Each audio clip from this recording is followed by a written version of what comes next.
Several council members expressed an interest in keeping it well below that in the 60 to $70 million range. However, there was also sentiments that I expressed and maybe some of the other council members, I don't know if they share them or not, but we really did move the conversation to some degree towards, we need to see the options. We need to see, which options really make the most sense, because you could have a cheaper option that doesn't get as much bang for the buck, that is less valuable to the town than a higher option that gives you more bang for the buck. And so without having a specific number to work with, I think it's pretty clear that if we can stay away from 95 as much as possible, that's a good thing. But if there's an option close to 95 that gives us recurring savings and operational costs because of the elimination of buildings in the millions, maybe tens of millions of dollars, then you're going to get a return on investment much faster. So I think we're somewhat have some freedom to explore the options and see what they look like. As we get down the road, then we can narrow those options down to a discrete recommendation of the council. And yes, I've been authorized to negotiate with Studio J on a contract to move forward. And Phil and I will have to set up a time, meet, and we'll have that for the council meeting on October 11th if we can. That's all. Yeah, before I move on to finance, I apologize if I asked, but I don't have any questions. So does anyone have any questions of the superintendent or the town manager to this point? I don't necessarily have a question, but if you didn't watch the town council meeting, fast forward like 3 hours on YouTube. And I definitely recommend watching it, because every town council member that sat up there had an opinion. Some of them varied, but I think they were all important. And some of their opinions we need to take away from and bring that back here to make sure that we're setting ourselves up for success. Can I jump on the back of that too? Because I was thinking about making sure we preserve the role of the school building committee, because there's been so much discussion, so much talk about savings and budget, that in some ways it almost feels like the cart has been put before the horse. And the purpose of the committee is to go through this vetting process and this creative struggle that we need to go through, so that we present options to the town council and the school committee that help answer the questions and the concerns that Christine brought up. So I think, I was thinking of how I was going to find a way to work that in, and you gave me a nice lead in, so thank you. I also just say, as far as overarching, I do think there should definitely be more than one option put in front of the council at different price points. I think people are very interested in that. I think portions of the community we're touching are also important. We have to remember the schools that we're not planning on eliminating, perhaps, when we have this discussion. What is that? You can go. Well, I was just gonna to kind of piggyback on that comment. What does that do, the multiple option theory, to the timeline, right? So there's gonna be, in theory, we would get to a selection that we all were comfortable with, and we pick it, and then we gotta go crazy to get to stage 2, which is a detailed process focused on that one project that's chosen. So does that can we develop whatever the timeline is for that to, come up with a few options, and then from there with cost, we have to review with council to get some idea of what would be approved, and then we got to jump on to stage 2. So just that there's a time factor that we should kind of figure out how that works. Yeah, I thought that too the other night, and probably the first one. We'll have all the answers. You'll let us know what we need for time to. I think we can certainly talk about, I have a brief presentation that I'll give tonight, and then we certainly can talk about how the schedule and options align. And work backwards from how much time you need to complete your stage 2, right? And then figure out the rest. And I would like to recommend that there be a schedule for frequent reporting out to the town council. because last time, as I mentioned at the last meeting, every time Mr. Murray wanted to speak, he was put on the council agenda. But it was sometimes infrequent and because of the need. But I think there needs to be a regular schedule by which the town council is kept apprised of what's happening and what some of the discussion points are, because as has already been mentioned, the time schedule is very short. And so I don't think it's appropriate if someone just goes to the town council meeting, say in December, say, well, here's some options, what do you think about them? Because the council always needs time to think about it. They usually almost never make a decision the first time they hear something. So you have to think about presentation of materials ahead of time for them to digest the materials, time for them to consider, have a presentation, and then even maybe time after that for a voting if a vote is necessary. So it's very, very important to have this time schedule by which the communication does take place and the method by which it is done. And then the other part of that is the marketing of whatever the project ends up being, because we have to give ourselves some time for that as well. Just as one idea that doesn't have to reinvent the wheel.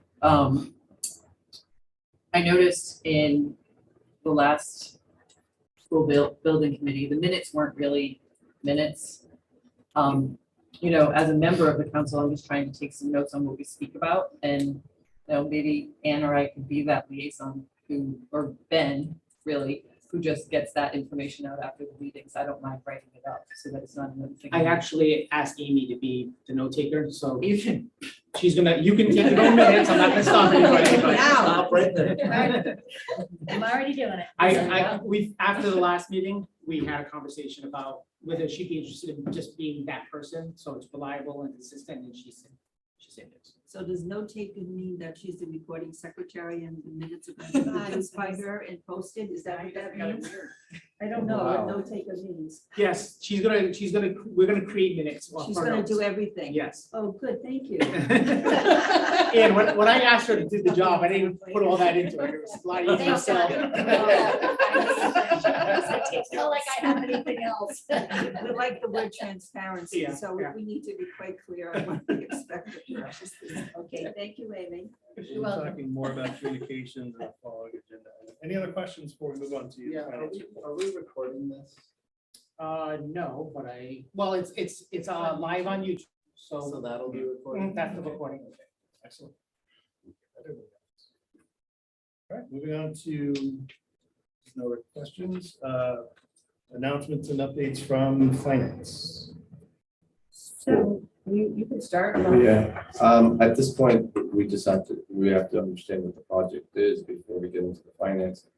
And then I think I'll pass it on to you because we have to have PFM to come in and Yes, I kind of touch base with this, with the town council, this week. There's three aspects of determining this big project. I think we need to hire an external financial analyst to determine if there's newer and fewer schools. We're going to, let's say, close 3 schools down. What's the savings of closing those 3 schools down? What do we do with the savings? Do we repurpose the buildings? Do we sell them? This could be a huge plus for the community, seeing that, okay, if you close 4 schools down and you say 25 million and they see that as a reduction of the debt, that might be a real sell. Like Harold discussed, we need to reach out to our bonds advisor, Steve Mascaroni, and I believe we need 3 options, in my personal opinion. Newer, fewer, maybe this to me is a one-time opportunity to get a lot done at 70% reimbursement. I think one is, I won't get into what my options are, but so we need bond advisors analysis on 3 different options. So like whether we want to do, even if we don't have defined what each project costs, maybe we do one at 85, one at 75, one at 65, and then maybe go around that. I can't do the analysis for what it's going to cost the town on the budget until I have those 2 other components. So I need the cost savings from a financial analyst. I believe we should get someone externally because I mean, extremely busy, and to do that analysis of newer and fewer and repurposing schools is gonna take a lot. Well, they're just percent.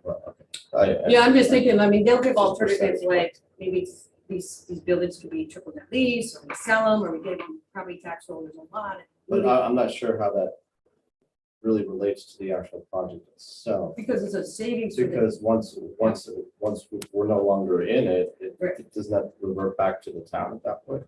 well, those are the different options, but what I'm saying is, that even though, so just the pure savings of no maintenance, no heat, oil, all this kind of thing, you can imagine.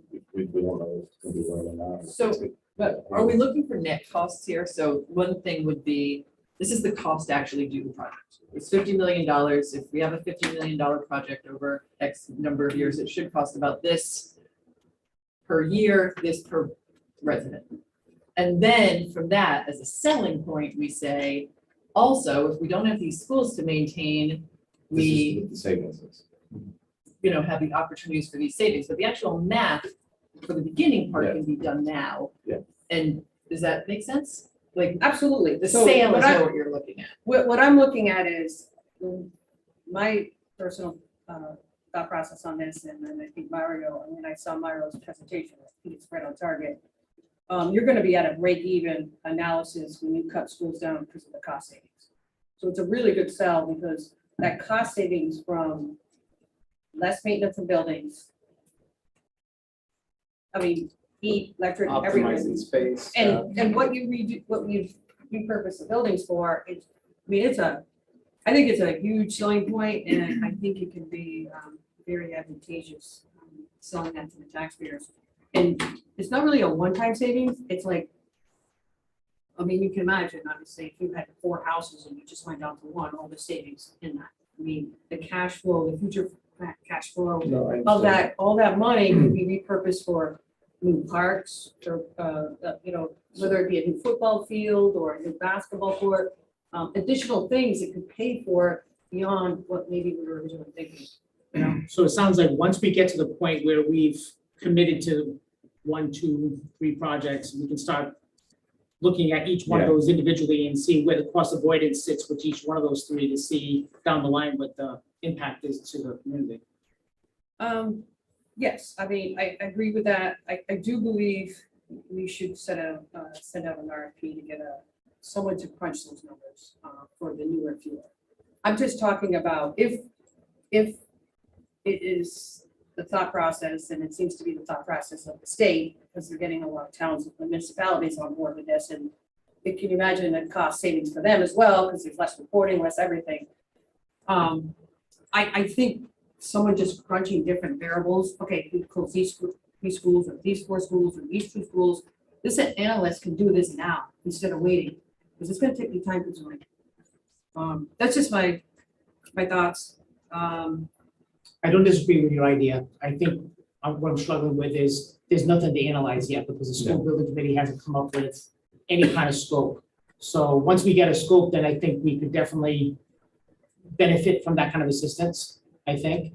Because we don't know how many buildings we would potentially be closing. I agree, but We would could it be probably advantageous start to know? process, right? You could, What's that? you could now, without it, start evaluating each individual Exactly. school's, cost and maintenance and what's going toward, and that way you got the little menu, right? And you say if it's these 2, then we already have this number as a projected savings or something like that. Exactly. And in the meantime, we can do the RFP because we don't have a lot of time to work with, so. I agree We with gotta that. get multiple things going at the same time, so that by the time we do get a consultant on, maybe we've had 2 more meetings already and we hit it on the. Right, I agree with both what was said there, and Anita articulated that well. We don't need to know what schools we need to close or what schools we plan on closing.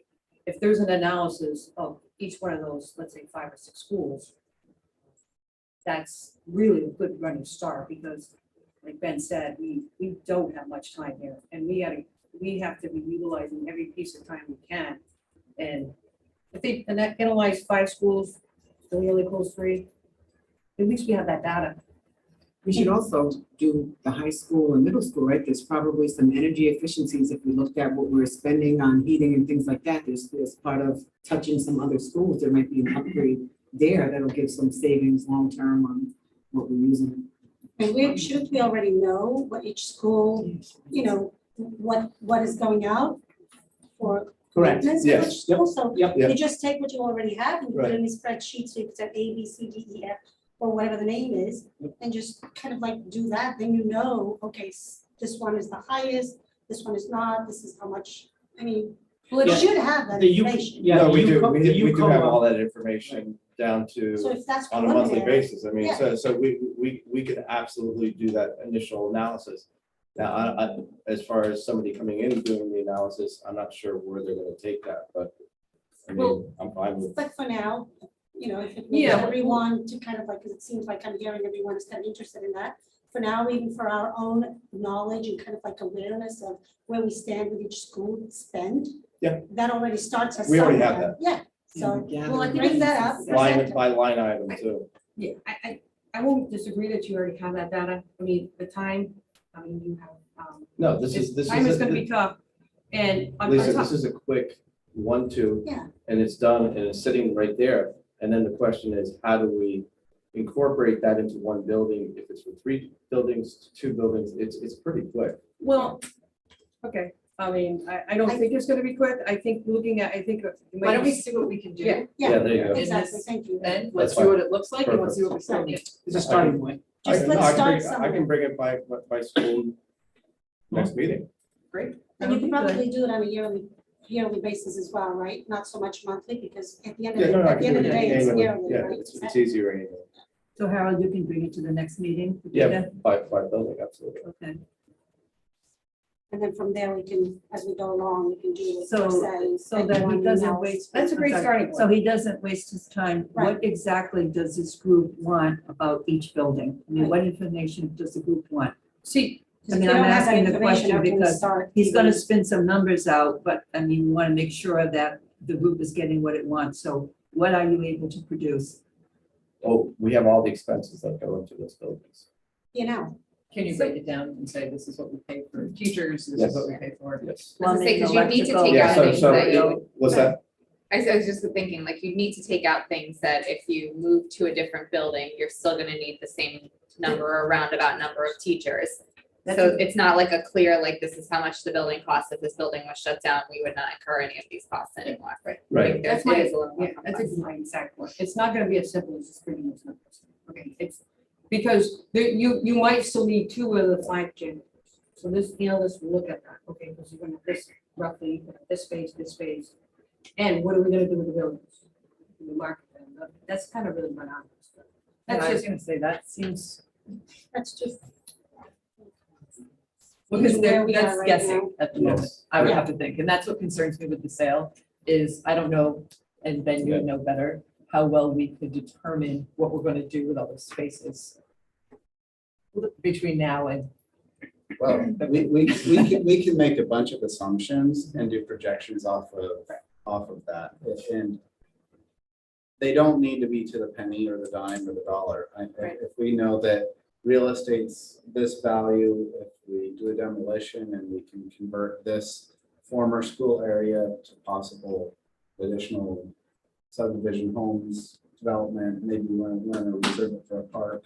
We could look at each of those different cost impacts just on a speculative basis and get something close to what the impact is.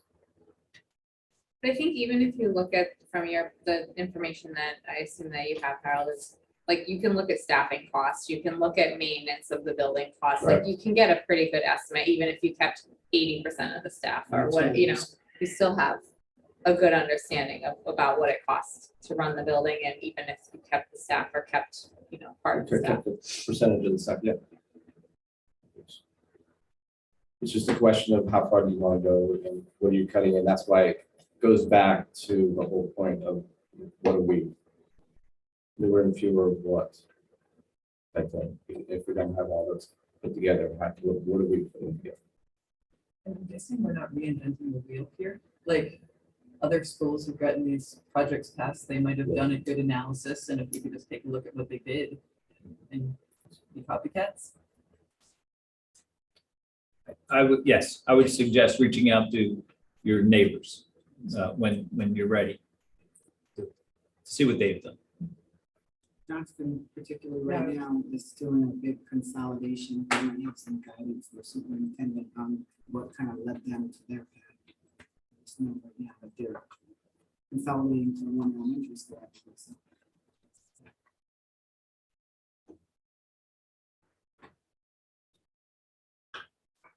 Any other questions before we move on?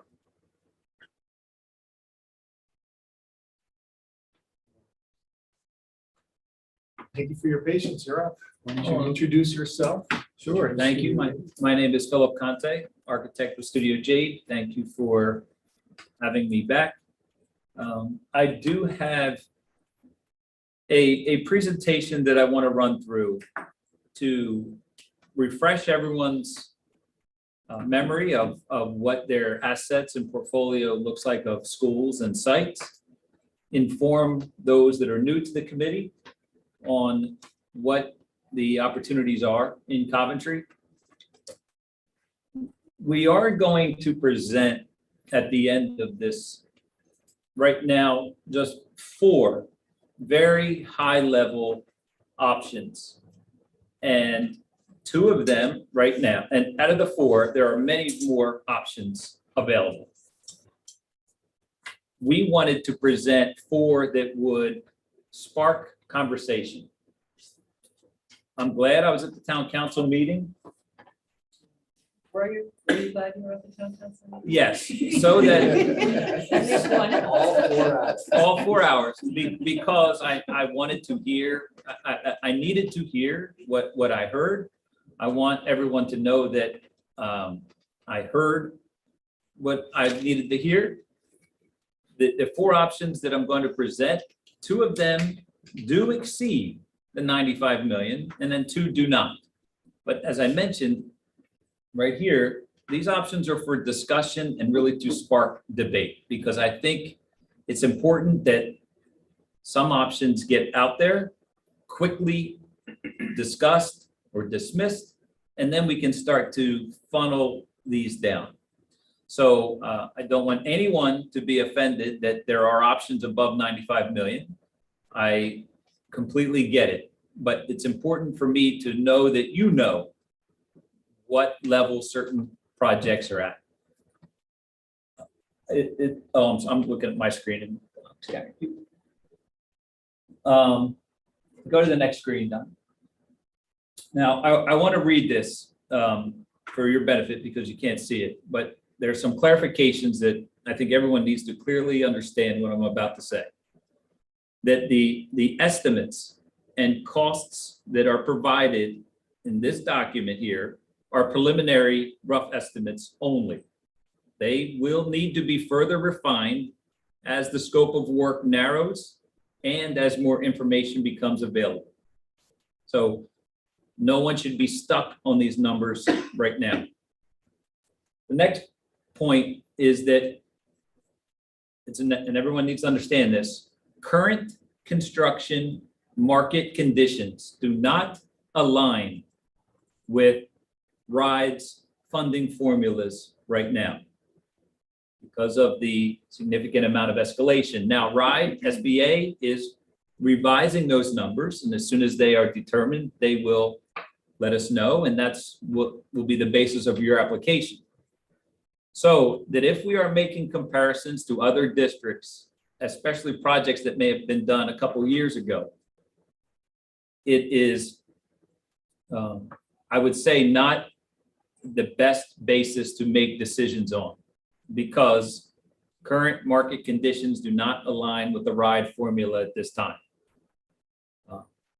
Such that the funding provided, what they will reimburse, may not be sufficient to build the size of building desired and or to the level of improvements that you desire. All right. Actual project costs may likely exceed even the new revised RIDE reimbursement numbers. What that means is that you will be scaling your project back to align with those ride reimbursement numbers, unless you're going to 100% fund it locally, which is not what I heard at the town council meeting. So what does that mean? That means you may not have a building the size that you desired or the level of improvements that you're expecting. Now, renovations, when you hear the word renovations in this discussion, includes both deferred maintenance and educational adequacy components. For those who were with us previously, we know deferred maintenance are roofs and windows. Educational adequacy components are improvements to the spaces where students and teachers learn.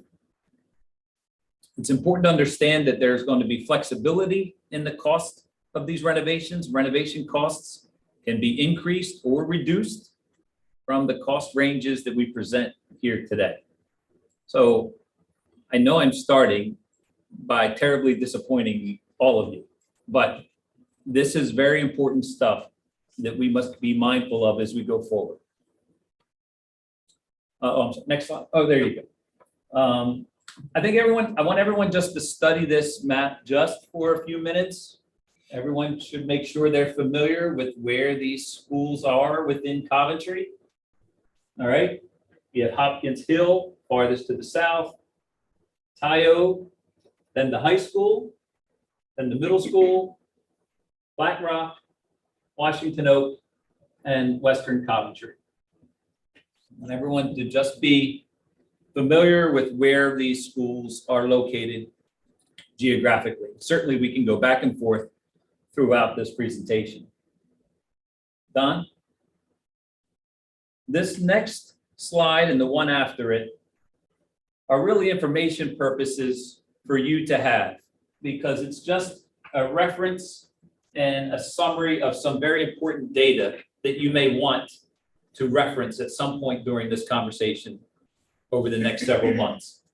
What year was the building built, its address, when's the last time it was renovated, what grades are housed, the enrollment for 21-22, the projected enrollment for 24-25, and again, the projected enrollment for 29-30, the building size, how many acres it sits on, the current capacity, and the utilization factor. So this is just a reference sheet for you to go back in case you wanted to know, gee, how big was that school compared to this school? How many students were at this school compared to that school? And going forward, what's the occupancy or the enrollment going to look like? So this slide and this slide afterwards are really for your reference throughout this process. Next slide. Within this presentation that you'll have access to, these are the existing floor plans of the schools. I have them color coded here. This is the high school. Next slide. Then it's followed by the site of the high school. So for every school, we have a colored plan and the site so that you have an idea how much land you have available at each particular school location. Next slide. This is the middle school. This is the middle school site. This is the Black Rock floor plan. This is the Black Rock site. Hopkins Hill site. Tyo, the Tyo site. Washington Oak. Oh, I'll go back to Washington Oak site. Western Coventry. And hold right here for a second, Don, the Western Coventry site. So we can go back and forth if anyone has questions, but this is a resource to you so you know what's the school look like, where is it on the site, how much land is around it. Those may become important points that you need to reference as we talk about options. So before we go any farther, we're going to go through 4 options at a very high level. And it may seem overwhelming, and we can go back and forth as many times as necessary. As I said, 2 are higher than 95, 2 are lower. This is our first one, which is above 95 million. Again, there's no reason to the options. Just the first option we're going to talk about is a $120 million option. So what does $120 million get us?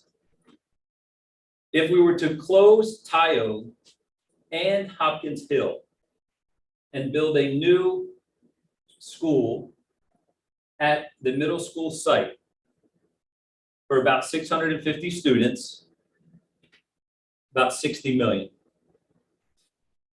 We would also close Black Rock and construct an addition to Washington Oak, therefore creating almost 1,000 student school, a lower elementary and an upper elementary for about 35 million.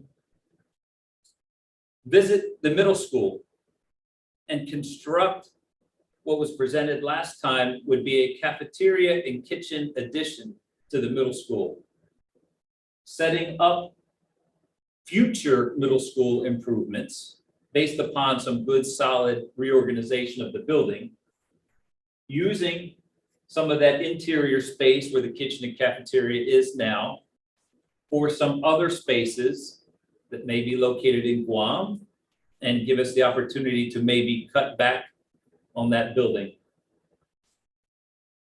Provide some deferred maintenance and as much educational adequacy components as possible, renovations to Western Coventry, and then address some improvements to Coventry High School. Now, I want to talk about all these just a little bit more because this will carry over through the other options. I want to start with the high school. We're projecting about $10 million investment at the high school, but there are opportunities through other RIDE grants that we may be able to defer that. Something we are going to help you with as you apply for those at the end of this year. I explained why we wanted to put the addition onto the middle school. We recognize that the middle school has other deferred maintenance needs as well. But again, setting up a win at the middle school may be something to consider. Closing Black Rock and putting an addition on the Washington Oak, if you go back and look at the site plan for Washington Oak, you have the land there to put a significant addition. Washington Oak, if you look at the floor plan, is set up that where the gym and the entrance are to the school could essentially become the center of the school. And you would take what was done on the left side and essentially mirror it on the right side. So it's set up pretty well. And closing Tyoke and Hopkins Hill and building a new school, this starts to achieve your school consolidation. It comes at a significant value. I'm going to move on to the next one. We have advantages and disadvantages. You can read that at your leisure. Option 2 is $100 million. The components of that: close Hopkins Hill and construct an addition onto Tyoke for about $40 million for a combined school of 650 students. Close Black Rock and put an addition on the Washington Oak, $35 million. And the remaining work remains the same at the middle school, Western Coventry, and the high school. Again, there's advantages and disadvantages that you can go ahead and view yourself. Option 3, this is a range, 65 million to 90 million. Recognize though, this does not give you the maximum reimbursement. The first 2 that I did allowed you to qualify for 4 of the reimbursements, okay? Which are health and safety, educational adequacy, newer and fewer, and FCI, the replacement. This one, in a $65 to $90 million range, you do not get all 4. And the scope of work is to renovate the existing schools. Do the cafeteria at the middle school, do the improvements to the high school. But this is really a renovation. There is no consolidation in this option. And there is a range of costs. What is the incentives that we would get here? So Health, 20 is the health and lowest. safety. It would be a stretch, but we would advocate for educational adequacy. And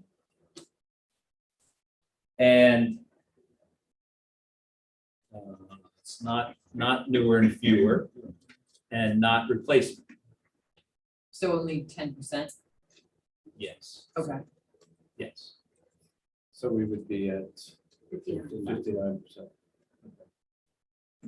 All right, and let's go, we can skip the advantages and disadvantages. You can read that. Let's go to option 4. This is the last option I have before we can discuss. This one is an $81 to $90 million range. And it does maximize your incentives. This is a little bit different. This is construct a cafeteria addition and renovate Hopkins. Construct a cafeteria addition and renovate Tyo. And construct a cafeteria addition and renovate Black Rock. The reason why, if you've gone to any of these elementary schools, their cafeterias are poor. They're like the size of this classroom, if not smaller. They're occupied in the middle of the building. Perhaps a strategic addition, such as a cafeteria, would open up the center of that school and allow the school to develop some educational 21st century spaces within the middle of that building, similar to what they've done at Eden Park. Right? We could have a significant investment. We could take care of some deferred maintenance, but really change the dynamic of the elementary school within that zone. In this option, we're suggesting to close Western Coventry and construct that addition onto Washington Oak. Again, do the middle school and the high school improvements that we had suggested previously. The reason why this maximizes your incentive, because you're taking Western Coventry offline. You abandon that property, turn it back over to the town. If you go back and look at the site plan for Western Coventry, you'll see where it's located may be ideal for some other use other than the school. The children that attend Western Coventry, if you look at our overall map, travel farther to get to the middle school and the high school than they would Washington Oak. So perhaps taking Western Coventry offline maximizes your incentive and may help you achieve your overall goal. Next, Don. Advantages and disadvantages, and you can read that at your own pace. This is a matrix that has these 4 options that I identified. I wanted to just give this to you so that you have it. Pass that around. And we can just wrap up at the next slide, Don. So the next steps for this group. Understanding that there is flexibility in these renovation numbers that we have presented. Narrow down the options to those that appear to present reasonable and doable facility and educational solutions. Narrow down options to those that may likely be supported by the majority of the community and others. And narrow down options to those that are likely to be financially feasible, both in terms of bonding and in terms of overall individual homeowner tax burden. And this is just our commitment to continue to do this and refine this as necessary based on what this school building committee comes up as option requests for us to explore. that concludes the presentation, and I know I dumped a lot on you. I'm happy, yeah, I'm happy to answer any questions, so. On option two, the closure of Hopkins Hill Elementary and constructing an addition at Tyo, could that be reversed? So let's see, well, go ahead. Hopkins Hill, I know Tyo is very problematic right now in terms of Yeah, traffic. They don't agree like with the. Okay. Like the neighbors don't like that there's a school there. The property is not large. Right. The location in the community is not optimal. The roads are Traffic is narrow. horrible. Don, So can you it's go to the problematic. site plan for Tyo? So this is exactly what is supposed to happen, so this is good. Let's look at Tyo site, and, okay, They have more land than Hopkins Hill. Hopkins Hill has enough Less land. to, to add on next to it. Obviously, that's right on the water, right? Is that the water on the Yeah, left? that's, So that's very, Close to. that's very profitable to sell. Right Very, now, very profitable. right now it has multiple new developments going all around. it. Yeah. Yeah. And the people in those developments don't appreciate practices being at Tyo, everyone else is being at Tyo. lights shining and Human beings being at Traffic Tyo. jams. And then, yeah. so go to the Hopkins Hill site. Hold on one second. I wanted to see the square footage, the square acreage. Okay, so we go back to the summary So data. Tyo land size in acres is 9, and Hopkins Hill land size in acre is 10. But it's this shape. of it. I think it's the Probably shape problem. that What's Black Rock? BlackRock is Black actually Rock much bigger. is much bigger. BlackRock is 27. Can I mention something else? Like right now, we have students that go to each school. But is there any way to do a study based on where these schools are on which students would go to a different school? Like, my kids wouldn't go to Washington Oak anymore, I don't think. Right, so one of the conversations Amy and I had sort of offline, not part of the committee, because we didn't want to freak people out, but we did say, depending on where this goes, we may have to have a conversation about redistricting. Yeah. Because depending on where you put a building and how big it is, it may service a different population of people in the community. And I, something else I think I need to throw out there, I wrote it as my first thing. All day pre-K is, coming.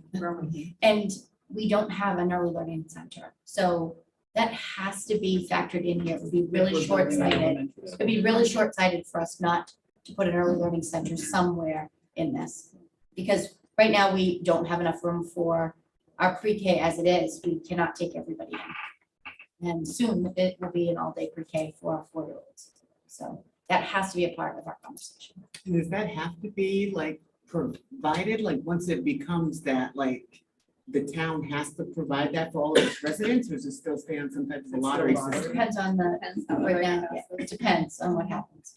So the lottery system that exists is based on just the limited space. If it was actually there, then Mhm. in theory, so there's not like a requirement. But there's a the town requirement has for to, like, students that have services. that We need have an services. integrated program, so the way we run our program, it's a mix of students that have educational plans and those that don't require it, so that we have like a blended 51-49 ratio. So the lottery is really for the kids who don't have ed plans, because we don't have enough room for all of them, but we need to have, that balance.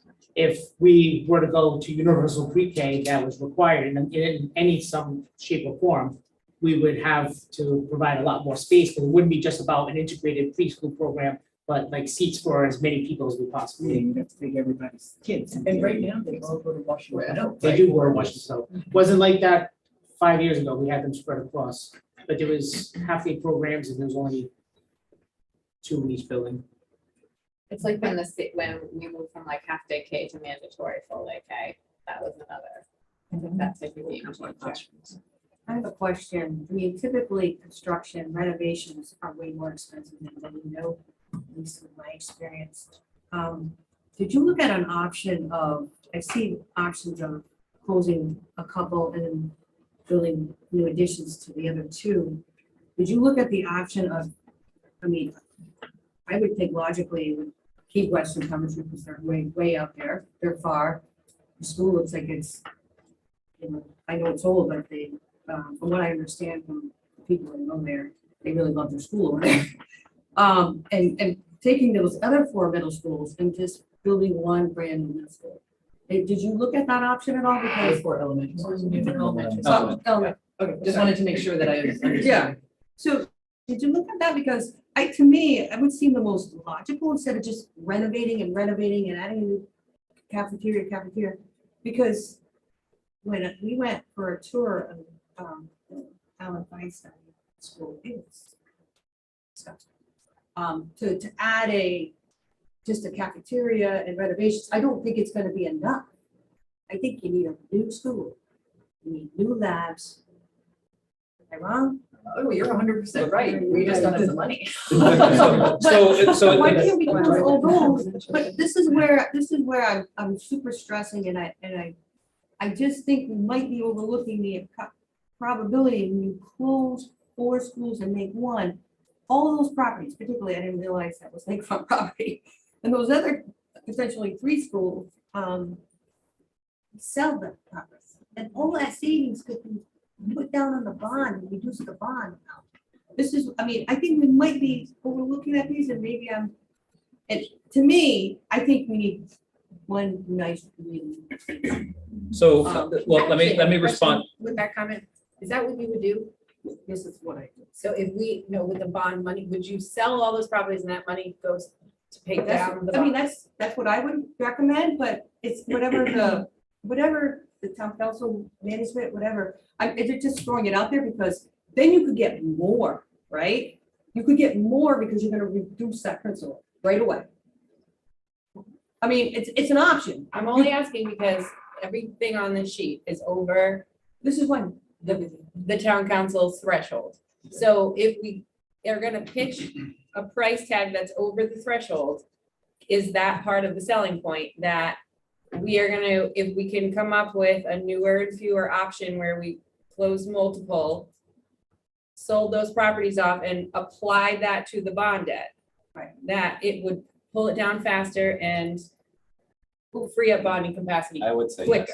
yes. It has to be a package deal to show the total cost of the project. You know, all the benefits with all the expenses. If it's the $120 million option and you can sell land and get operational savings to the tune of 40 million, now it's an $80 million project. Right. Instead of 120. Exactly. And you can sell it as an $80 million project, but you have to go the full distance and you have to commit these sales. You do have risk exposure because you don't know what the market will be when you sell the property. But we can't do $120 million because we have the bond full amount, we don't have. We don't, but this is where I would want to get some financial advisors on creative financing, wraparounds, staggered bonds, and if you could and last year, I was against doing 2 separate bonds because it was 2 issuance costs with no benefits. But if your benefit is you're gonna be able to do a first bond and then demolish and sell property to pay down that bond to get the second bond, now you're getting it all done, and it's just a function of what can you fit in the time frame. and But I just have, to- I'm sorry, I have a quick question though. If the shovels have to be in the ground by December 23, can you start a project and not stop the rest of the project and still expect the incentives to come in? Because I don't know what shovels in the ground mean. Does it shovels in the ground for one piece here or the whole And a piece thing? of equipment on site. Yeah, so I don't know definition, the the definition is vague enough that would allow construction to be defined as a construction manager is on the team and there is a set project and schedule ahead. Some of these incentives do expire in 2028. The expectation of RIDE when you do this is to have all your projects done within 5 years. So I would probably say your incentives are not at risk at this time, regardless of the project that you're putting forward. I want to answer your question of what the costs are of a new elementary school that would combine 3 elementary schools. It would be about a 900 to 1,000 student school.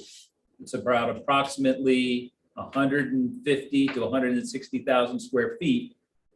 And that one project alone assuming you build it on land you already own, is about an $87 million investment. Now, but that is 87 million, and that is the effort. But so I certainly will start to generate more of these options for you. Here's the thing, it's 87 million. So right off the bat, round figures, 90, we're only going to pay, 30%. I feel like these renovations, we're not gonna maximize. I don't see any value in doing option 3 or 4, because we're not gonna maximize. I bet you if I crunch these numbers and do the actual return that we would get from housing aid and the bond interest itself, we're going to probably pay more with 3 and 4 because we're not getting the 70%. You know what I mean? I mean, if we're getting Well, in 4, you're getting this. And four, you're getting the 70%. for the whole thing, Yes. but we're just doing cafes. I mean, No, I agree that there's no sale to, at least how it's written here. We're gonna put a new cafeteria on, utilize the building better. That's a lot, that's little for $80 million. yes. Now, how many students did you say the school would be on the middle school site under, 900 to 1,000. so that would be $1,000 school, your 1,000 person school you're already thinking of building. Pardon me? If you go under option 1, when you said close Tioga and Hopkins Hill, you were thinking of a 900 to 1,000 person. school. No. 650. Oh, I thought 650 was how many would be at, oh, okay, 650 there, Yeah. and then. When you go Black Rock 3 Rock schools, for when you 1,000. go 3, you get in the 900 to Gotcha. 1,000 range. Okay. It's about 300 to 350 each of those smaller elementaries. Yes, this is educators, because I don't know any better. I've always been of the mindset, and correct me if I'm wrong, right? Like, I just feel like, I've always felt like Coventry had a disadvantage of just having one huge middle school and one huge high school. I feel like, I don't know how that impacts students. Like, I know for my kids personally, I think we're at Western and it's a smaller environment. I think that's good for them. And I was literally like, my son doesn't go to middle school, right? I was afraid for him to go to that environment. I think it's a lot for him knowing my kids. So, but I don't know, is there something to that in education? Am I just like a little bit crazy thinking that all those kids together in one building is a different experience or product that our kids get educationally? I think if you consider an option like that, you would have to run it as 2 or 3 schools within a structure. You couldn't run it as one school with one principal, one assistant, you would have to build it in a way that it was a upper and lower elementary or academies or some pods within the building that were run as almost like 3 separate schools. And the reason why I say that is because then you still get that small intimate learning environment with appropriate class sizes and you don't get this massive student body of students that your kid potentially gets lost in.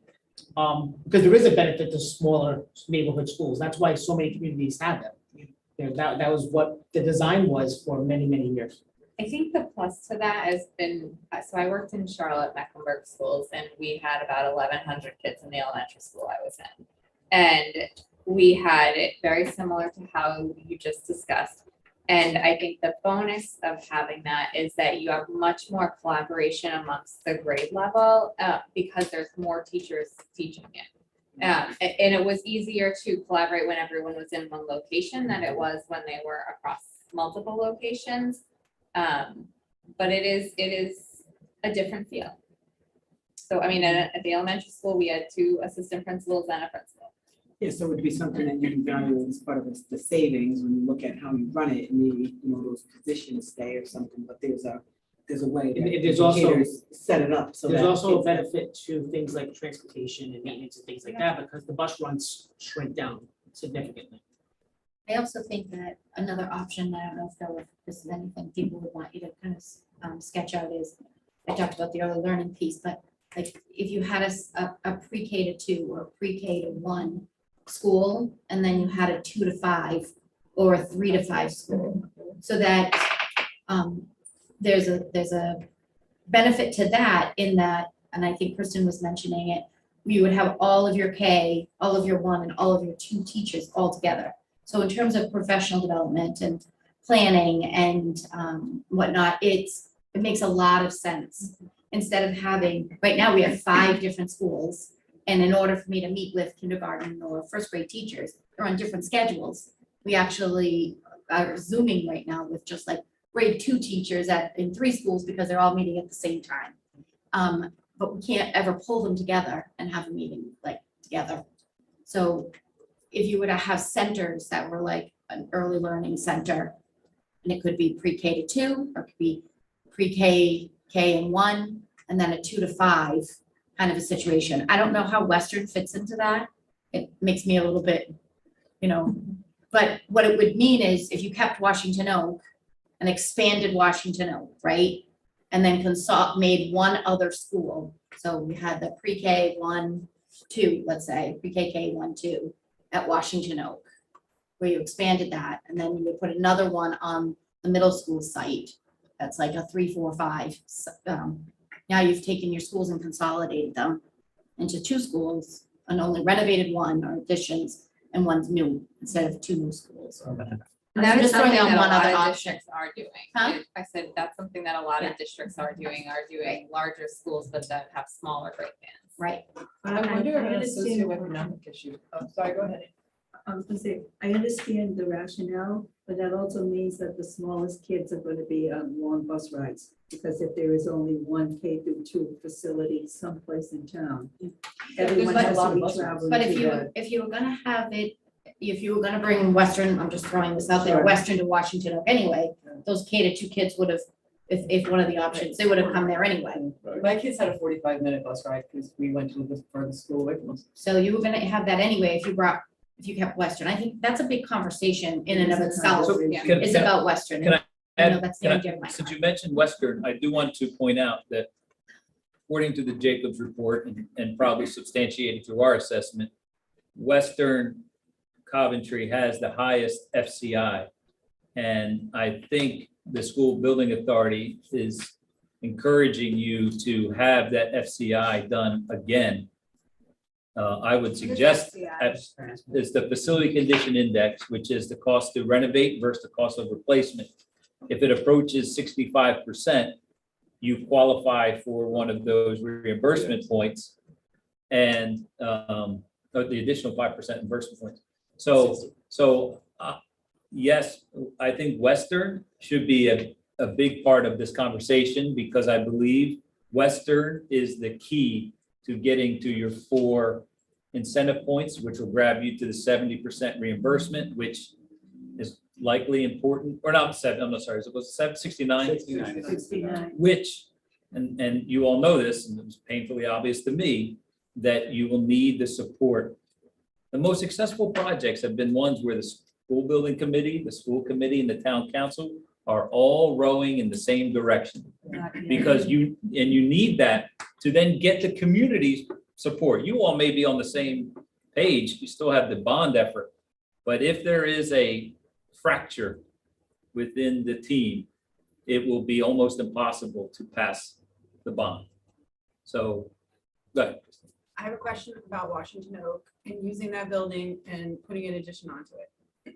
So if there's anything I've seen in updated school plans, especially at the elementary school level, is that the buildings from 20-something years ago, even though it's the newest, is still that classroom, wings, and that is not how learning happens anymore, right? It's all about these learning commons and this collaborative spacing. So if that value to put an addition onto Washington Oak, what do we do with the existing school to bring that educational, So, Don, why don't you go back to the floor plan? like, is there enough money in that addition renovation to change anything? So With- Washington Oak is not a bad start. I've seen much worse to start with. It does start to recognize the idea of clusters and giving some open space within these pods. I feel that you can build upon this and enhance it. Take care of some deferred maintenance items that have cropped up over the last 20-some years. And maybe make some enhancements to the media center. Maybe maybe in addition over here, right, to this, frees up this space in the existing building, for example, I'm just using the library as an example, to become more of a 21st century space that currently Washington Oak does not have. Those are detailed discussions that we'll be excited to have at the appropriate time. But it's a very good point. But go back to the site on Washington Oak. You see this, you do have the most land here to do something at Washington Oak. So, you know, certain things are going to be coming up, and I want to look at other options.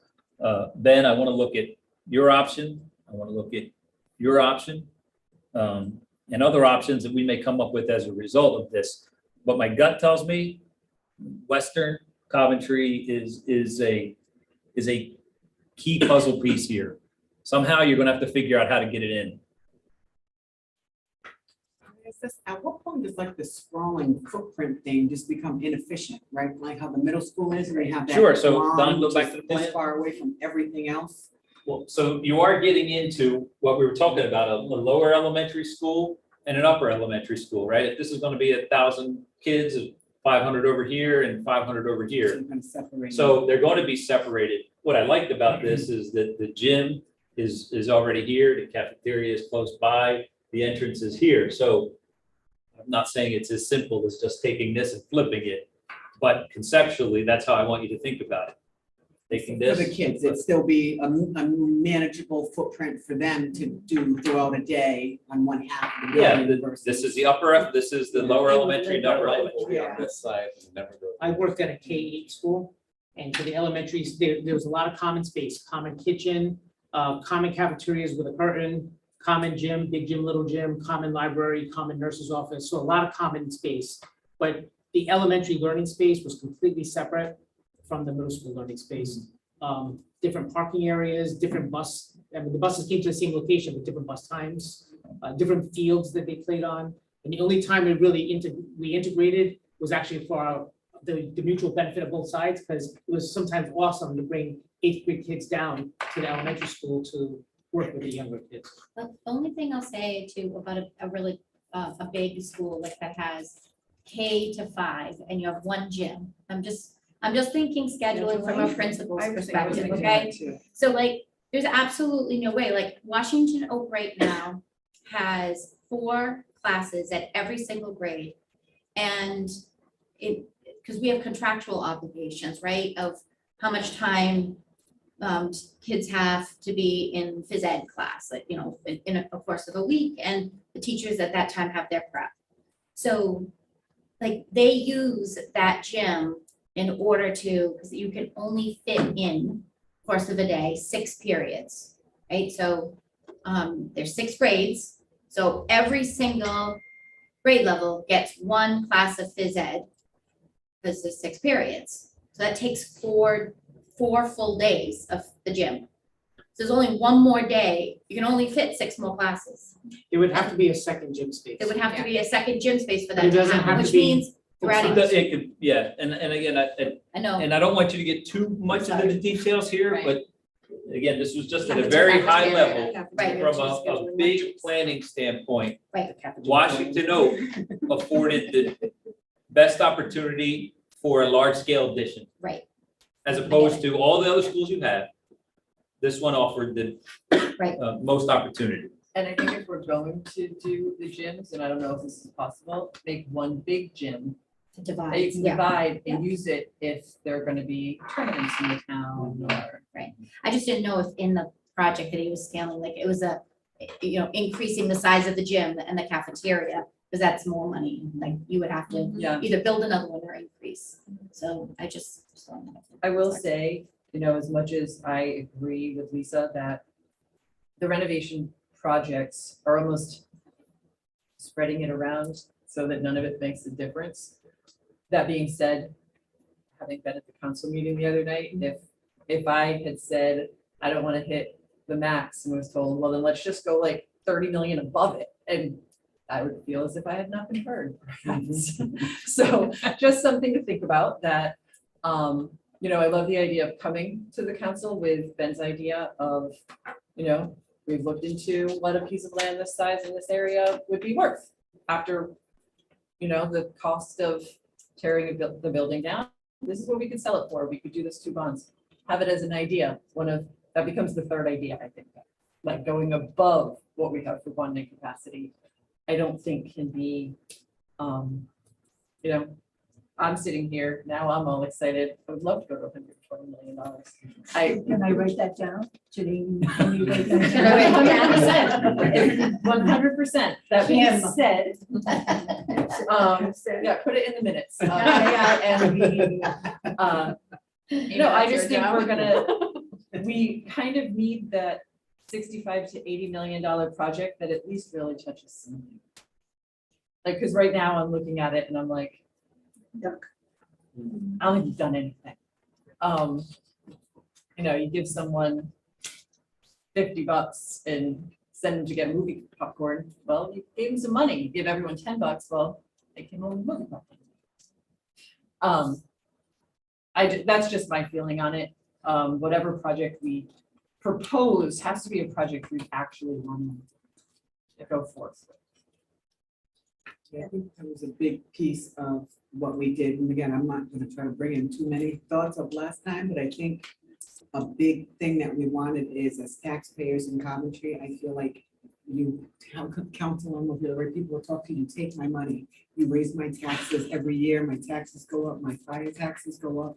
You have my money and I don't see it in the buildings. I don't see it anywhere. And I think the intent was, if you do something like, wow, look at this brand new middle school. Right. People at least are saying, well, that's what they did with my money. And I think the idea of spreading it around little doesn't alleviate that as a concern. But on the same token, I was listening at the town council meeting too, to some real passion around, if my district isn't impacted by this money, then that's gonna be tough. So, but looking at this, it does, like, I hear that, but this is concerning because we spend all this money and you don't see it, because it's just a bunch of little projects. Have we ever thought maybe, like, let's say the middle school didn't come off the table, but instead of having it be 6th through 8th, it became 5th through 8th.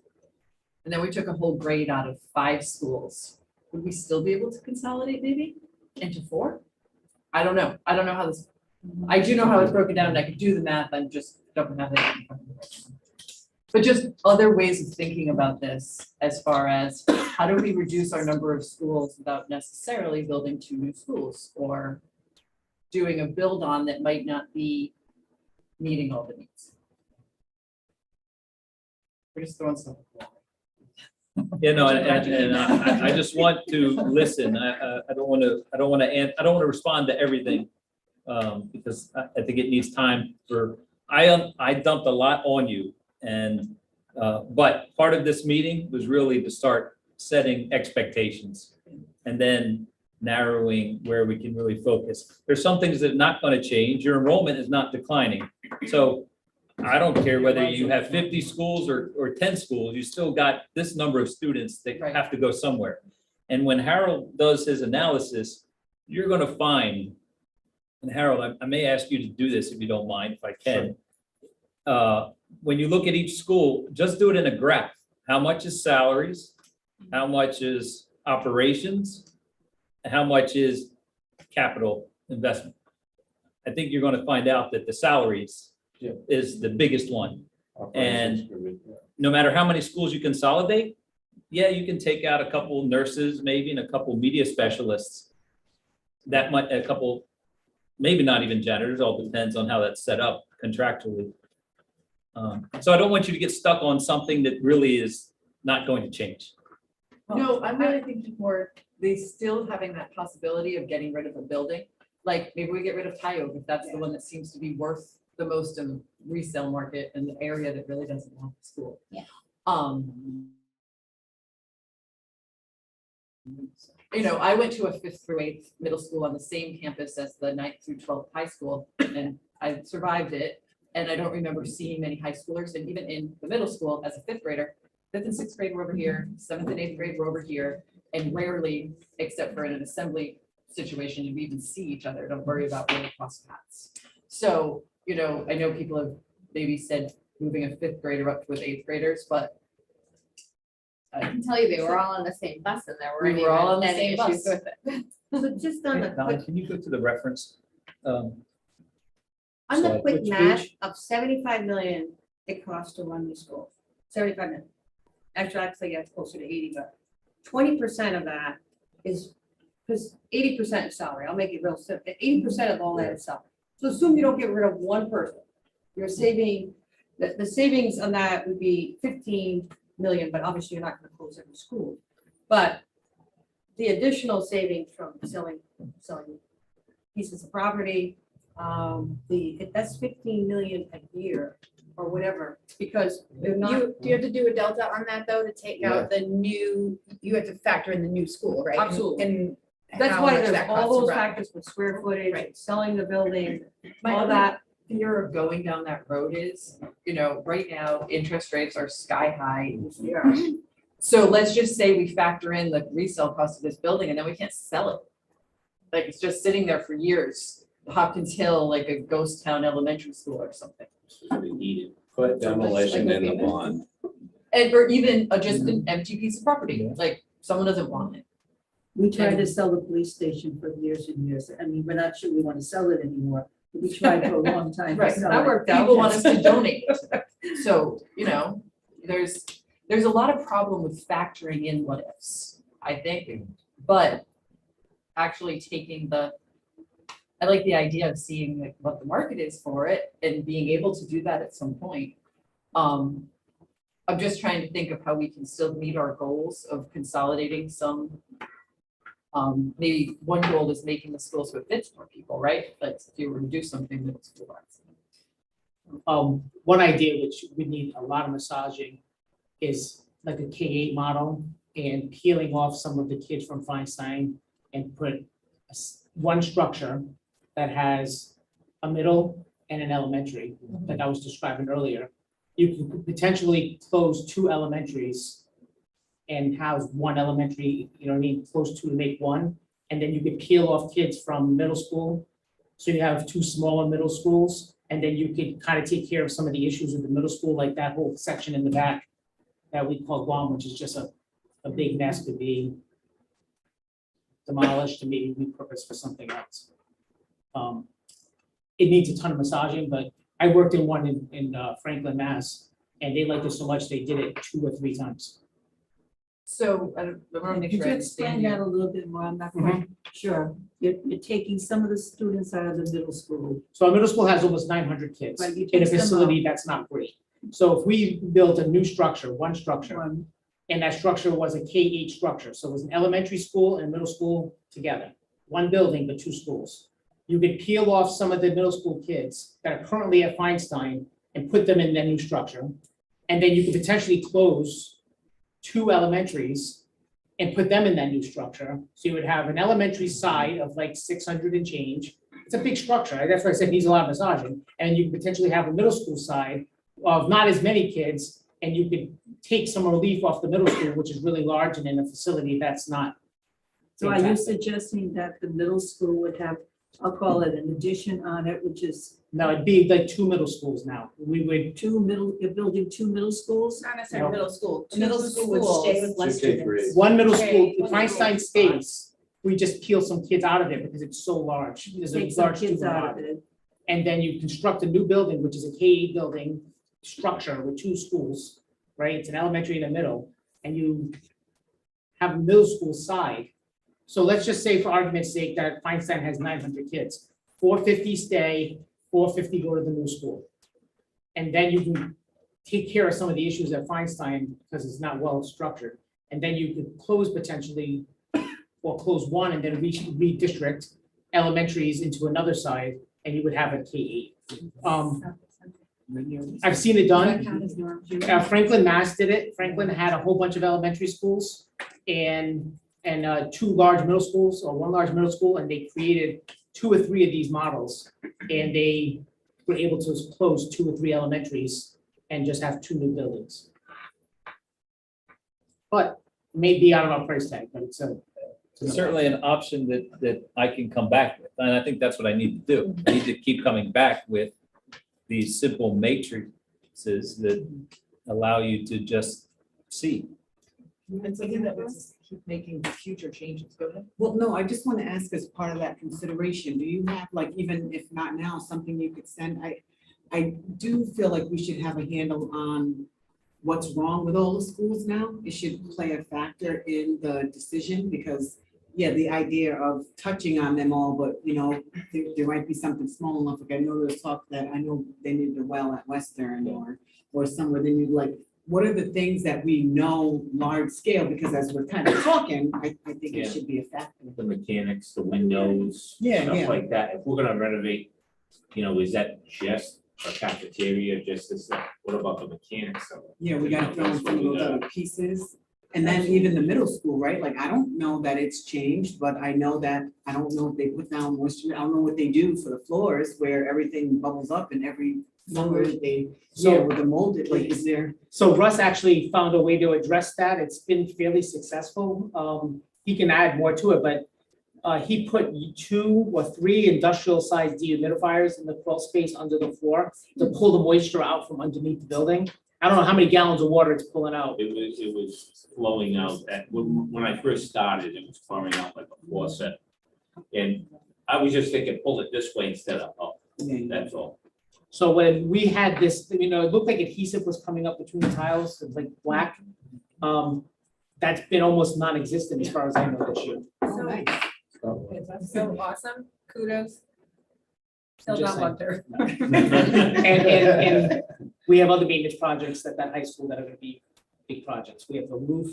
Right, needs so to be I mean, done. last time we Yes, talked I about think these we need to be- accreditation items that like had to be done. Like the Yeah, I gym, was the thinking, gym, the the gym gym. floor, the HVAC over there, like some things were like on the, like must do, no exception, right? So like, I think it was in these options where there were like a 10 and 15 million at the high Yes. school, in the middle school, in every option. And that's a lot of money, but I don't think that we can get away from having to spend that kind of money at these schools. Yeah, and we should steer at factors with what we're doing, like maybe even if it's a separate little bullet aside that says this is the deferred maintenance stuff that we think are must-haves by school, and that total is X, then maybe it should just factor in with this. Because I love the idea of setting the middle school up for a larger project by doing that cafeteria and kitchen addition. I think it solves the problems with the food and everything coming over, gets rid of that inefficient space and makes that better. But, you know, at the same time, if that's all you do at the middle school, when they have HVAC issues and flooring issues and roofing issues, then, you know, maybe it's just so We don't hard to have have enough enough money. You sort of have to So picture hard. yourself doing an elevator speech. I mean, if any one of us had to stand outside Super Stop and Shop and say, you know, we want to get you to vote for this bond, and we're gonna be able to move the cafeteria at the middle school. I mean, how is that gonna go over? I mean, we need to think about, as we've been talking about, the value add. And it sounds like just renovations are not enough value add. I mean, people don't care if you're going to paint the building, or you're gonna maybe fix the plumbing, or fix the electrical. They don't see that. They have to see something. It has to be visible. They have to be able to take pride in where their money is going. We talked about value. Everyone talks about value. So how do we show them there is value for what we're asking them to do, but still make the improvements that are needed? Like when I see improvements at the high school, I don't even know if the new science labs are still in the equation there, because we talked about the importance of a new facade, and we also talked about improvements of the science labs. But we didn't talk anything about the improvements of the AP courses, laboratory spaces at all. And we know that kids are leaving our schools to go someplace else. So there's a whole list of needs that we have that have been identified. And I'm not sure I see it in these places because we're not in the weeds yet. Well, another cost analysis, I wonder, for fixing things at the high school is, okay, how many people who were sending $14,000 to another school district would stay? How much money could we keep based on how much we put into the high school as opposed to having to go elsewhere for better facilities now? But with the AP labs, I think there are kids who can't get their college credit because they don't have the correct lab space. So one of the things Phil had talked about is other options. So Coventry is eligible for this pool of funding that just became available, and it's all about equity, impact, innovation. And so we're hoping to pitch 2 or 3 ideas. Phil's gonna help us with it. And Mario said, you know, what they do is they take your application, it has your ideas on it, you put them in a priority order with costs, and, you know, everybody should get something. But if we could knock off one of those projects or 2 of those projects with that fund, those funds, then it doesn't hit this at all. And so, you know, Phil and I had already spoken about maybe one specifically targeting those science labs, one targeting the gym with the floor that needs to be replaced and bleachers that are heavy and difficult to maneuver. So it's not gonna take care of all our problems at the high school, but it could help us with some of it. I also think that, I know this is in the details too around renovation, but if we are keeping, like any of the elementary schools, it sounds so silly, but windows are a major issue. Like, and I'm talking for safety reason, you know, there's plexiglass in the windows, there's windows you can't open or they slam down. Like there's things around windows that like just, we can't do all this new stuff without making sure there's safety things that are taken care of, like upfront. And I would say like windows, doors. I said doors, but I think we're replacing doors, right? Some of them, yeah, like those are things that I just wouldn't feel good about just saying, we got this beautiful new school, take a look, and then you go over to the school and the windows have plexiglass in them.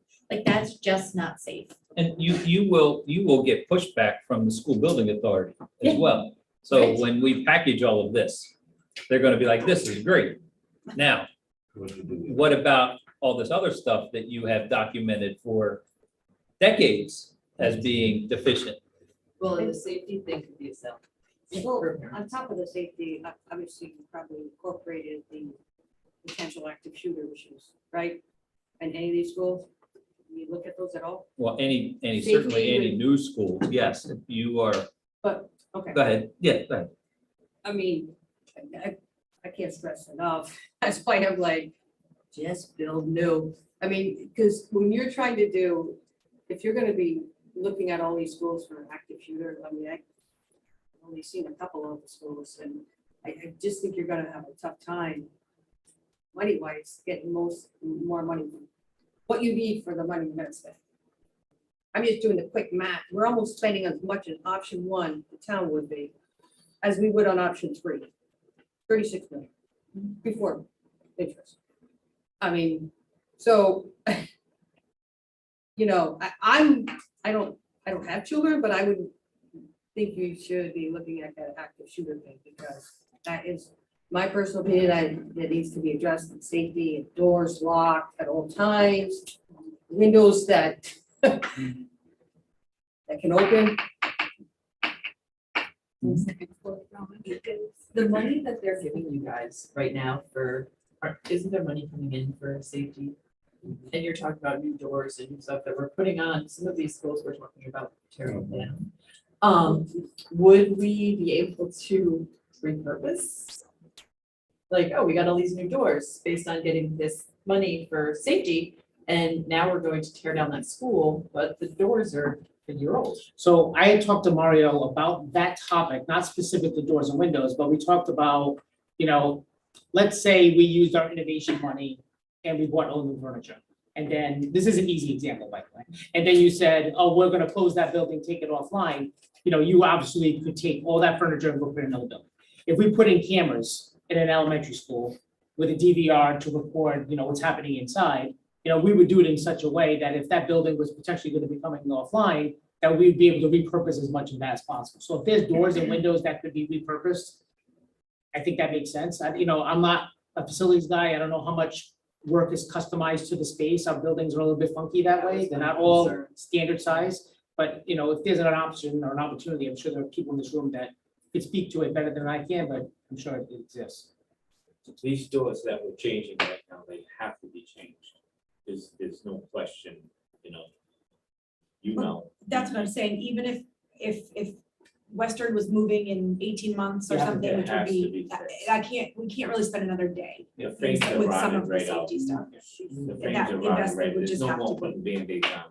So two things that I think I want to mention now.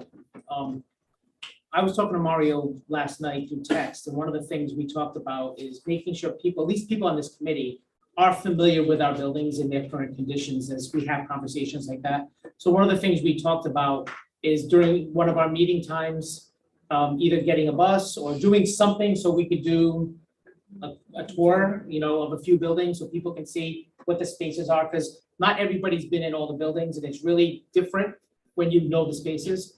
Another option, which is more complicated for me, but we could also consider rotating our meetings through buildings so that instead of having meetings always here, we make sure we have the tech set up and we say, next meeting's at Hopkins Hill, the meeting after that's at Blackrock. And we just rotate through buildings and we spend the first 10 or 15 minutes of each meeting walking the building. There won't be students in it, obviously, but it gives you an opportunity to see it. Second thing I was going to mention, and I'm only mentioning this because I want to be really respectful of people's time. The last building committee, we had the creeps. We would go from 90 minutes to 2 hours to 2.5 hours on a regular basis, and it really burnt people out. So I just want to be kind of aware of that we've been kind of going at it for an hour and a half. We have some more agenda items, and I don't want us to lose track of the rest of our lives. I don't want you to get burnt out. Thank you. After looking at the whole thing, right, I don't know, I just don't feel that option four for me is a strong option and doesn't let our taxpayers kind of look at any value for their dollars.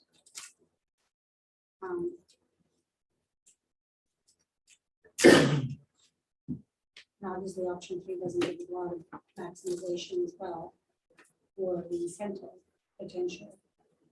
So maybe we can get creative, not to spend too much time, just try to think of somehow option one or option two even would be really innovative to try and work it.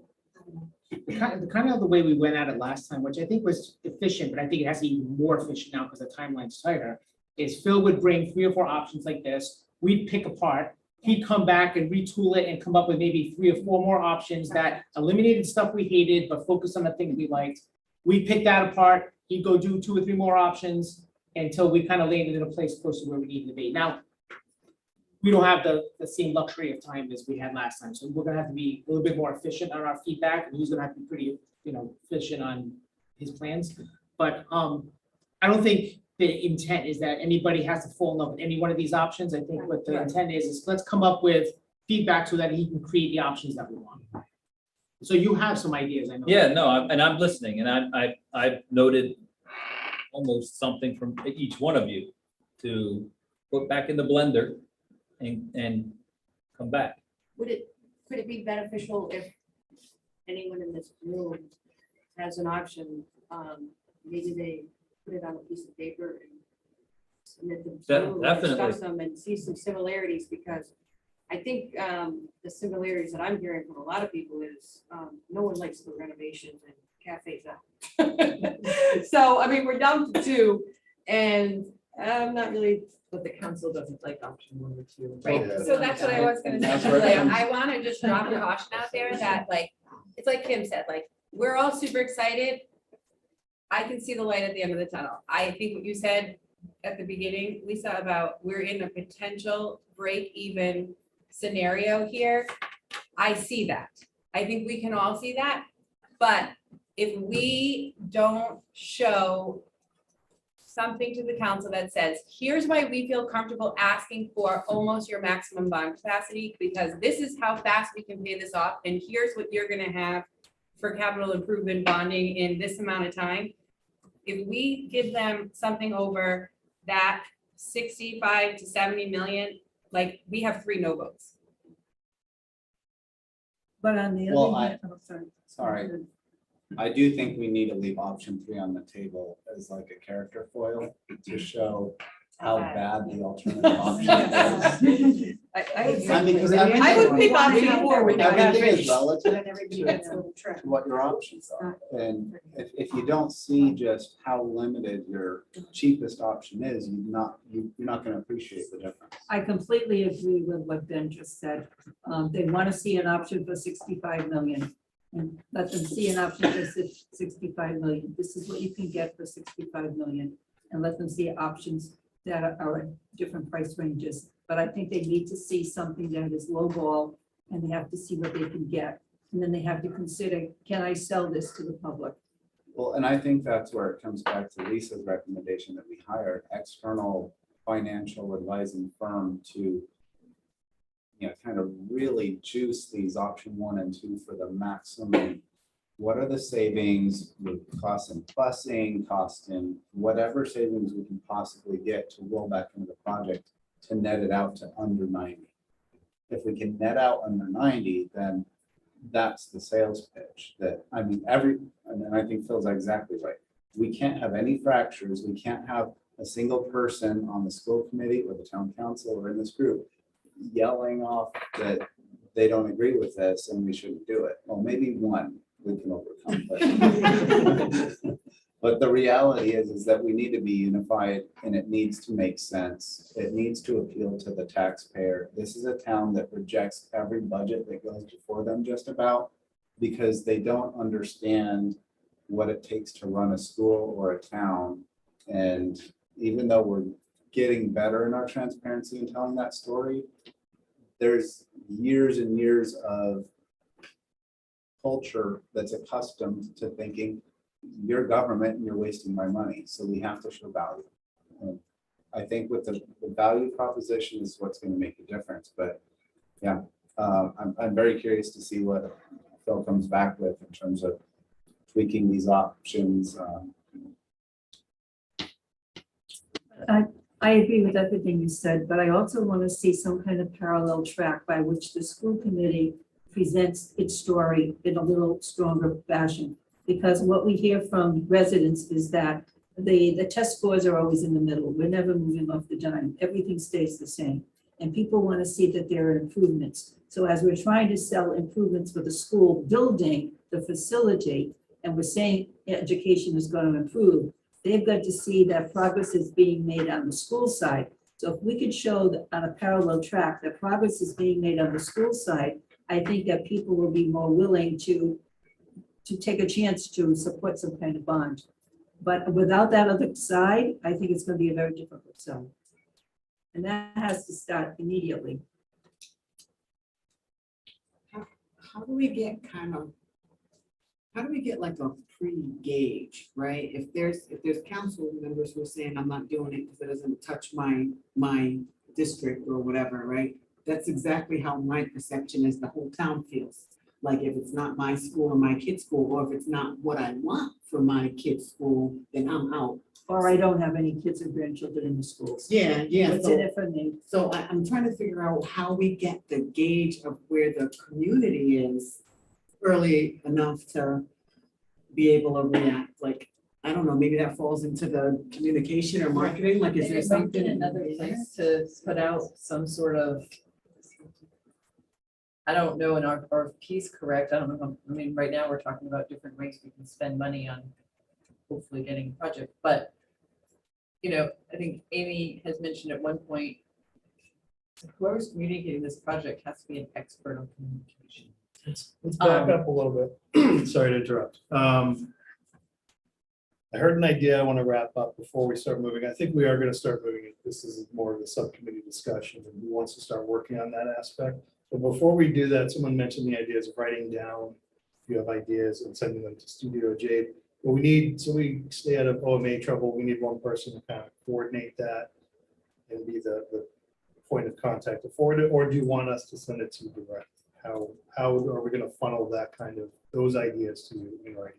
So ideally, everything goes to the chair or the vice chair, and then it comes to me. That's how it should flow. Okay. I'll defer to you all how Does everyone have deliveries? you want to do that. Can we do that in some kind of a shared way so that maybe there was a master document that, because a lot of our ideas are We can overlap create a a little shared bit. folder where you can upload something, but we And can't look work on shared documents Okay. together because then it's a violation. Okay, Would we be able to put things in your? but we could see what other people have document? proposed to kind of not duplicate work or.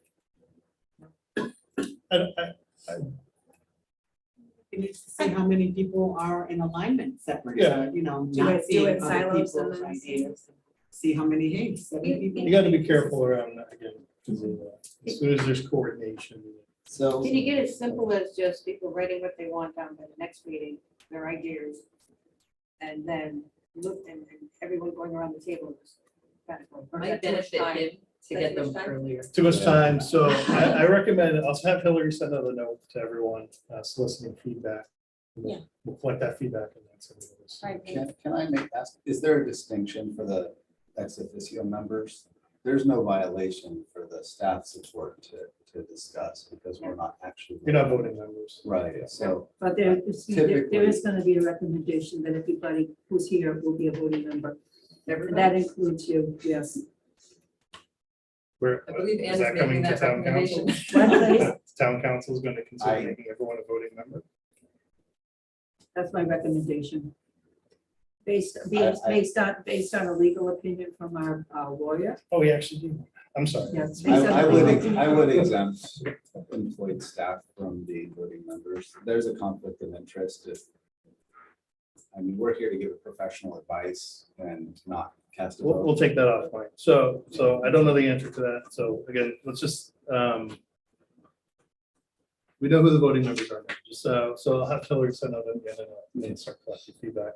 We'll figure out the OMA and the voting issues offline because that's of my pay grade here. All right, now onto the subcommittee issue, and I think the community will, if everyone's okay, we'll skip to the communication, marketing, PR part of it. I'm gonna refer back to the last building committee because I was not part of it. Were there subcommittees formed and in general, how many people participated in these subcommittees? Anybody can add, but I will say that we had pretty much these subcommittees.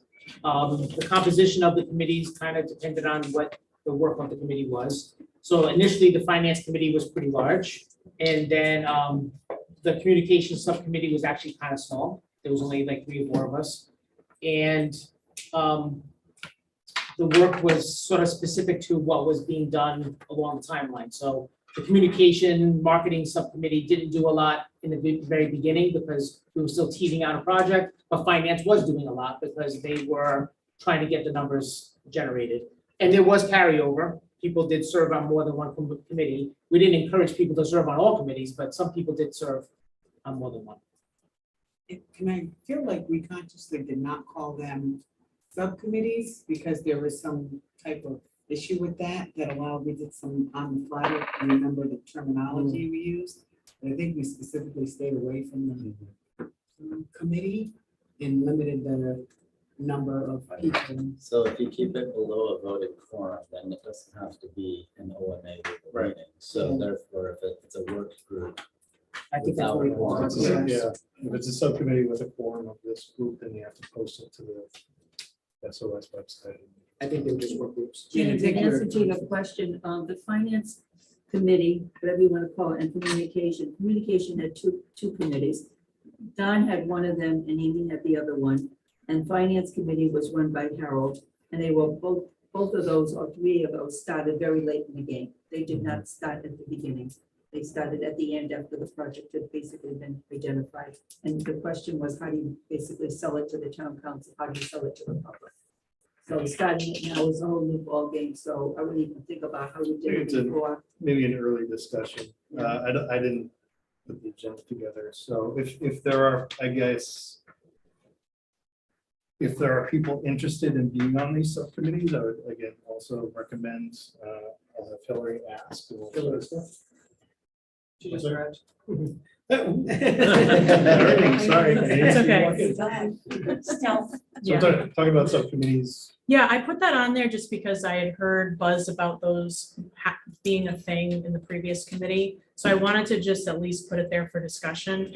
If we don't feel like having these work groups is fruitful, or if it's gonna be too cumbersome and it's just more so we as a group can talk about these things as they come related to finance, PR, et cetera, then whatever direction this group wants to go in is fine by me, but I at least wanted to have the discussion because of, there's so many different facets to consider. So I'm completely open. I'm not married to that at all. It was just to have the discussion. I think its consensus was the working groups are good. We're gonna call them working groups. Yeah. It may be too early for some of them, and some of them probably should get started now, like communications and the PR aspect of it. Yeah, it's hard to start thinking now in finance, of course. I mean, even the communication, you know, like they can start thinking about an idea to kind of like ramp up towards. It's never too early, especially given our time. It's not too early to start thinking about what you need, as Dr. Dixon pointed out, if we need to start telling a story on the school side of our successes, you know, that's something we can think about now. We can't necessarily start to promote a particular project because we haven't chosen. Do we maybe try to put together like one of those, you know, Google Forms that we get to fill out for schools? Do we want to start maybe seeing what type of community feedback we get? I think that was a failure last time. I think that we as a building committee saw it as far as communications and marketing went. I don't know, you guys tell me, but I feel like the discussion was always that we were talking about selling it to the community, but council hadn't even voted yes yet. So that we had to worry more about trying to get council to say yes. So the effort, I think, kind of was wonky because it kind of would go one way when we had events and talking to parents and stuff, but at the same time, we'd be reminded, council hasn't approved this yet, don't get too far ahead of yourselves, and then we regroup and try to figure out how we present to council. Yeah, and I think that survey also could spark some enthusiasm, like if we're really strategic about some of these things, like I think about when I had young kids, like there wasn't really any parks in Coventry to go take my kids to. So I used to drive to North Kingston and use the one over in their schools. Like maybe we have to think about playgrounds and things, because those are the draws for our families, and sports fields in Coventry, right? So like if we include those things in surveys and get people excited about, is there an opportunity for us to have some playgrounds that kids can go to, or you know, fields that people can play on as part of these projects? I think those will draw members of our community that are parts of sporting groups, or little kids or whatever. I also think like handicap accessible areas in our town for kids to go and be able to have opportunity to play. We have like next to nothing in the town for our handicap population.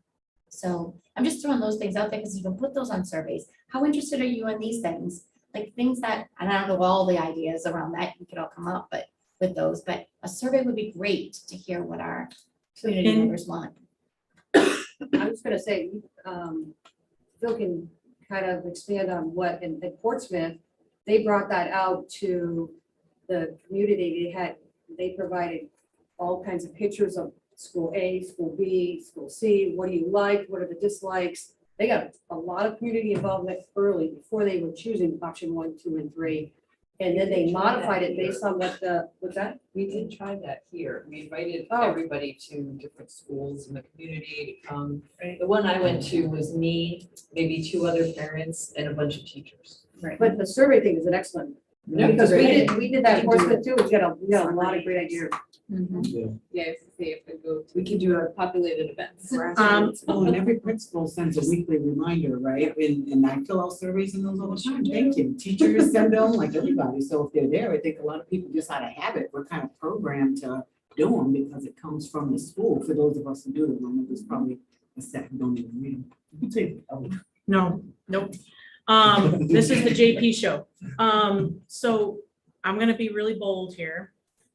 As someone who does marketing PR for a living, I think that this community and this project needs professional consulting help with our public relations effort.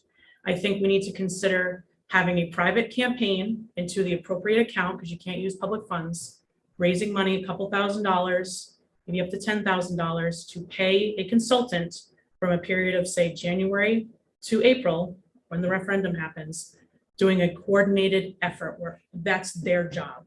Because it's a lot to fall on the shoulders of the people in this room to find the time to go to all these events, to put together these surveys, to maybe do media buys, newspaper ads, getting us press, getting someone on Studio 10, the road show, getting us op-eds in the Providence Journal, the Kent County Daily Times. We should seriously consider, if we're going all in here, we might as well explore the legalities and the opportunities that exist with hiring a consultant to do this work with us. We had two different consultants who kind of were engaged last time. One, we kind of lost because of the timeline. We engaged them and then there was this big stall moment and then he wasn't available. And then the other, I don't think we ever came to terms on the second group that came and presented. He came and I don't know, there was like but I Yeah. think we can find some people and I think Yes. that's a great idea because I think we landed there last time. I think once we get to a point in our timeline this fall where we've made our decisions on what we're gonna send to the school committee and town council, I don't know how the discussion went before this, but I just know how I hoped it went in my head. That once we put the ball in their court, we can then spend that meeting where they're talking about what the school committee and town council are talking about what they like and don't like in the proposals. And then we start talking about, all right, let's start looking ahead at what we need to engage in terms of communications, public relations. And a lot of the times, these professional consultants that do PR around bond questions, they also help you lobby at the State House too. So I'm sure you guys know from being on building committees that there are plenty of other school districts that have hired consultants to help with this. And I think we need to make the investment and we need to look into all the paths we need to take legally to do that. That's just my opinion. I don't know how everybody else feels. That was the feeling of the last committee as well. Yeah. I think price point was a little bit of a sticking point for us because it was expensive. What was the quote you were getting? I'm just I don't know, do curious. you remember Phil, there was one guy that we had brought in, was it 50 or I was gonna say 60? 13,000. Did he do the Well, schools at East Providence? Was it he the Yes. consulting? with Chris East Moran Providence? is the guy who I had the contact with. He did the East Providence Right. referendum and helped them with their yes vote. Yes. And then the other guy, they ran the campaign for the state. I got the state's campaign, I got the overall, yes, I can't remember the name of that company. Checkmate or something like that? That doesn't sound familiar. We That can- doesn't mean much. If we can exchange, Alita, we can talk after. I'd love to hear more about the people that you know of. I've got someone in mind who's done Rick's bond questions, Providence Public Schools bond questions. So they have experience in the state between moving it through the General Assembly quickly and the after public relations. So if anyone else knows of anybody too, let me know.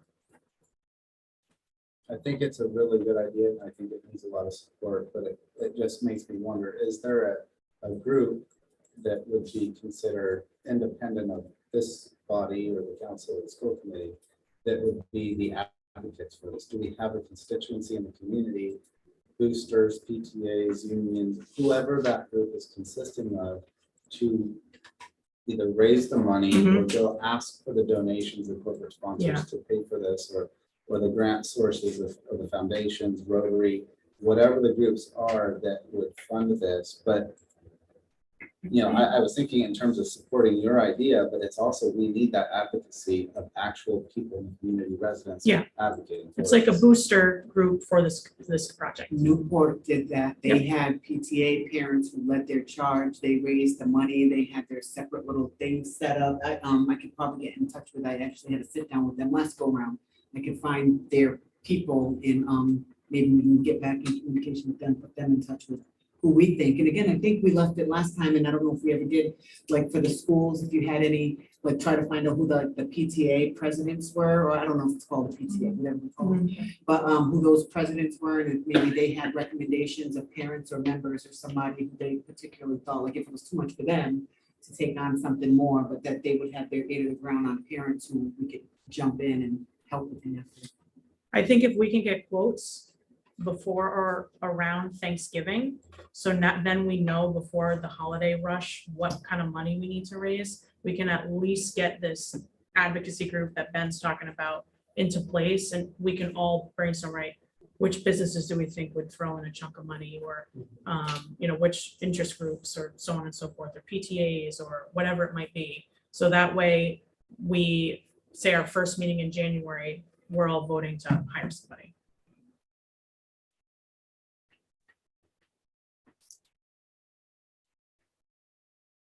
It sounds like maybe a working group for PR is I think I just found the first two members. I know some people who give up some things. There you go. I will say that I wasn't part of this group, but one of the other groups that I think Alita you led had to do with, maybe it wasn't you, maybe it was Mr. Price, but we talked about like construction timelines, like what had to happen when for us to stay on timeline. Yeah, we did, I did manage the schedule. I Yeah. kind of went through and I was thinking about that. I was thinking about kind of doing that backward pass like we were talking about up front to figure out when do we need to pick one of these 7 so that we can get it baked for stage 2. So, Yeah, because when Hillary was talking and, you know, she was saying by November, it made me think we probably really need to timeline and schedule out what needs to happen when, so that we don't lose track of our target. and so, I mean, I'll get with Phil on like what he really thinks, like, what do you need to do your stage 2? You give me that chunk of time and I can kind of maybe work back and set up, what are we talking, bi-weekly meetings at this point? We're every other week now. Bi-weekly, so I can kind of figure out, maybe we can, and that's what we did last time, we figure out meeting by meeting what we think we need to be doing to be on track with that decision to get to the submission. So I can put together a draft of that before the next meeting. Yeah, and if you could just loop me in, so that way I make sure our agendas are on target too. I kind of was just like making it up Thursday of last week, but so much has happened between now and then, and but it was already filed, but I hope this was still productive for you guys today. So it is a good segue into 6. Are there any other project deadlines we need to talk about today? Or is the timeline something we'll expect? Is it deliverable for the next meeting? Yeah, I'll have that available prior, Ocean, about we'll communicate what we think the right topics are. Terrific. Do we want to set deadlines for us all to email our ideas to give Phil a chance to cook them up a little bit? We're meeting in 2 weeks. We should give, how much time do you need to review feedback from the community? If you could take a week and give me a week, I think that would be So reasonable. by the 5th, So we're 5th. who do we want to be the repository for all this? You Imagine. nominated You would be one of you. All right. If you can just do district4@coventryri.org, and then I can put it in one nice looking document. I And was gonna have package you it. send out a reminder. to the Yes, all right, I'll do that. That'd be good, and then we'll open into the. We'll make sure everyone has your email. Yep. That's our next meeting. October 5th, 2 weeks. No, Next week. That's 2 weeks from now. And she has like a 5th meeting on. Do we want Sorry. to have it done at a different? That's right, school? feedback by the 5th, next meeting. Yes. Done. Do you want to have our next meeting on October 5th at a different location? You don't have to You mean do it 12? every time. 12. Stop saying the 5th. Sorry, my I'm bad. sorry. It's my birthday. I really can't. We better do that. We'll plan, we'll let Don plan. Yeah. If we're gonna do, one idea that was floated out is we have meetings at different school facilities. I like and we can that. Take 10-15 minutes to do a That's quick great. tour, Yeah, especially the elementary schools. So I guess we got 2 weeks. Yeah, for me, it's just coordinating the tech. You know, I don't have one of these in every building, but I'm sure we can use a projector and speakers and. I'll Throw it in my- consider the Whitford that. one, Stick it out the back. one comment I did get was, are we posting the recordings of these anywhere? They're on YouTube. Oh, they So we are. could- Are they on the so- school department's YouTube or the town School YouTube? departments. Ah, okay. All right. Yeah. All right, I'll let people know. So if you go to the school department's YouTube page, it should be. I guess we have the next meeting scheduled, so we can open this up for public comments. 6:30 for the next meeting. 6:30 for all 6:30. going forward. Yep. There were no attendees. We had a few, but they've dropped off. Is there one on it? No, Is that- No, just panelists. All right. Did No you public- email out this? So Don has the presentation. Okay. Will you be posting that presentation to Google Docs? And that handout is in the presentation. Have we shared the link to the shared drive where we're storing documents? I emailed it out to everybody. Excellent.